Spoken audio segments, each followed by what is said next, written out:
خواہشوں سے نہیں گرتے پھل جھولی میں، واہ واہ، یعنی صرف آرزو کرنے سے کامیابیاں نہیں ملتی، صرف خواہش کرنے سے کوئی کامیابی نہیں ملتی۔ یعنی جب پہلے مصرعے میں ہم نے یہ جان لیا کہ صرف خواہش کرنے سے کامیابی نہیں ملتی، تو پھر سوال پیدا ہوتا ہے کہ کامیابی کس طرح ملتی ہے؟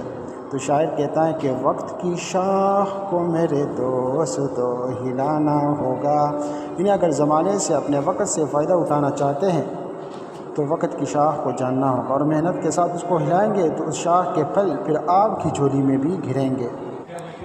السلام علیکم ورحمۃ اللہ وبرکاتہ۔ اچھے حکمت بھرے مفید اشعار کی کتنی زیادہ اہمیت ہوتی ہے، آج آپ کو یہ بہت ہی آسان انداز میں سمجھائیں گے۔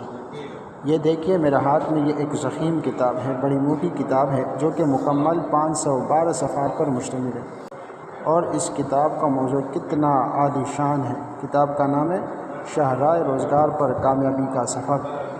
اب اس کتاب کے بالکل شروع صفحات میں نے 2 شعر دیکھے جو کہ میں سمجھتا ہوں کہ صرف یہ 2 شعر اس پوری کتاب کا خلاصہ ہے، جبکہ باقی کتاب کی اہمیت اپنی جگہ ہے، لیکن اگر میں کہوں کہ یہ 2 اشعار کتاب کا متن اور باقی مکمل کتاب 512 صفحات پر مشتمل کتاب صرف 2 اشعار کی تفصیل ہے تو یہ بات بالکل درست ہوگی۔ اب ان اشعار کو سادہ انداز میں سنیے۔ شاعر کہتا ہے خواہشوں سے نہیں گرتے پھل جھولی میں، وقت کی شاخ کو میرے دوستو ہلانا ہوگا، کچھ نہ ہوگا اندھیروں کو برا کہنے سے، اپنے حصے کا دیا خود ہی جلانا ہوگا۔ اب ذرا غور کیجئے پہلے شعر کے پہلے مصرعے پر، خواہشوں سے نہیں گرتے پھل جھولی میں، خواہشوں سے نہیں گرتے پھل جھولی میں، واہ واہ، یعنی صرف آرزو کرنے سے کامیابیاں نہیں ملتی، صرف خواہش کرنے سے کوئی کامیابی نہیں ملتی۔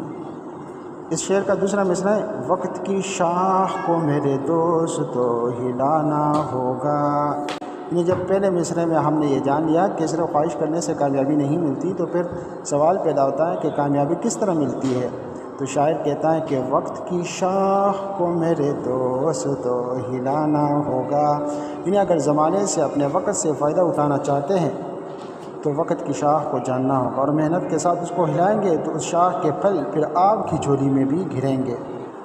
اب دوسرے شعر کے پہلے مصرعے پر آتے ہیں۔ شاعر کہتا ہے کچھ نہ ہوگا اندھیروں کو برا کہنے سے، کچھ نہ ہوگا اندھیروں کو برا کہنے سے، انہیں صرف گلہ شکوہ اعتراضات شکایات سے کچھ حاصل نہیں ہوگا۔ جو ہم کہتے ہیں اندھیرے ہیں فلاں ہیں فلاں، یہ بات ہے، ان شکوے شکایتوں سے کچھ نہیں ہوگا۔ تو پھر سوال پیدا ہوتا ہے کہ کچھ نہیں ہوگا ان سے، تو پھر ان کو ختم کرنے کے لیے کیا کرنا چاہیے؟ تو وہ جو نصیحت دوسرے مصرعے میں ہے، کیا یہ خوب نصیحت ہے۔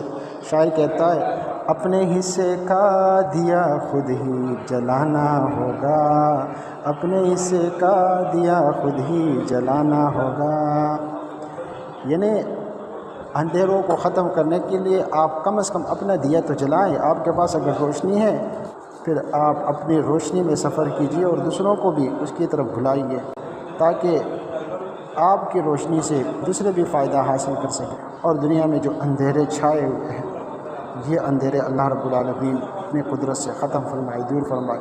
میں سمجھتا ہوں کہ اچھے اشعار کی جو اہمیت ہوتی ہے وہ بہت ہی زیادہ ہوتی ہے، اور آخر میں پرخلوص دعاؤں کی درخواست ہے، اپنی دعاؤں میں یاد رکھیے گا۔ جزاکم اللہ خیر، السلام علیکم ورحمۃ اللہ وبرکاتہ۔